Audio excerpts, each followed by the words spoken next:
So here's what I learned, you all. On awareness, 21 days, 21 rapid ways to win, day number 9. Here's what I learned about the Battle of Jonesboro, where I grew up hearing about the 40 acres and a mule. I'm like, what is that all about? I didn't think I had that much of a connection to it growing up here in Jonesboro, Georgia.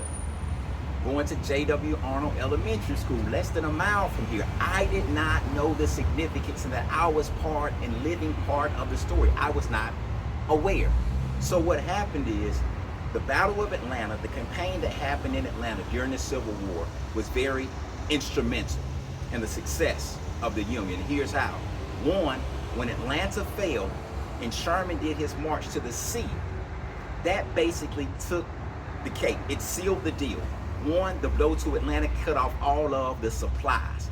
And they burnt the railroad, they burnt the city, they came down to Jonesboro, Georgia, and they fought a couple of battles that are recounted on historic markers around here. But when they left, when they fought these battles and won, when they left, they went towards Savannah, Georgia. And it's a story about a massacre that happened at Ebenezer Creek where over 5,000, a conservative estimate, 5,000 individuals died. Newly and formerly enslaved people were following the army. They were following them for food, for protection, from individuals in the Confederacy who might be out to kill them, to bring them back to their plantations. They were following the Union Army all the way down to Savannah. But when they got to Ebenezer Creek, y'all, one of the most horrific stories you'll ever hear, women, children, and the elderly got to the creek. The Army had put down a pontoon bridge. It's basically a temporary bridge. When they put the bridge down, they told those who were following them, those who were considered contraband at the time, they said, here's what you're going to do. Do not cross over the bridge. Do not cross over the bridge. Why? I don't want you to cross the bridge because there may be enemies up front and we want to keep you all safe, which was not true.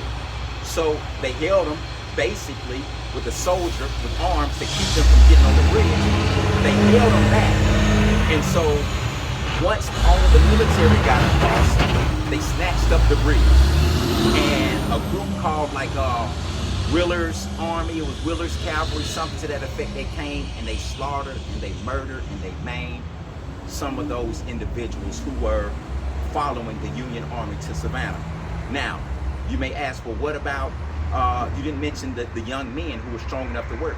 Well, they were working on the bridges and clearing the way. They weren't part of those generally who died right there, but they were on a conservative estimate, there were 5,000 individuals. Some would say 10, 15, 20,000, but 5,000 conservatively speaking lost their lives. Some jumped in the creek and drowned. They did say stories about how they handed the log out and tried to help some folks cross who were already swimming, but there was a massacre there. So why am I telling you the story? Because that's where you get the 40 acres and a mule. So what happened was, word got back. You can read, you can Google free newspapers. Newspapers at the time told this story and folks went crazy. And so it shot at the credibility of those individuals leading the fight here to end slavery in Georgia. So on the way to Savannah, news got out. By the time they got to Savannah, by the time they got there, word had got out. And so the ministers in Savannah were already waiting to speak with Sherman and his army.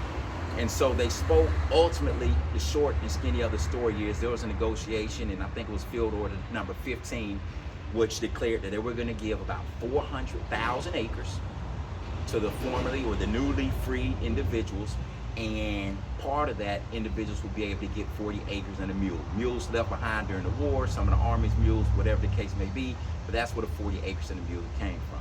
And then ultimately, as the story goes, after President Lincoln was assassinated, and I believe it was Andrew Johnson who became president, it said, scratch that, I'm gonna need that land back.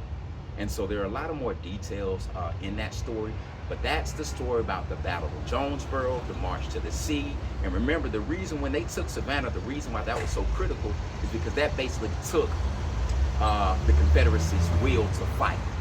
Atlanta hurt them bad.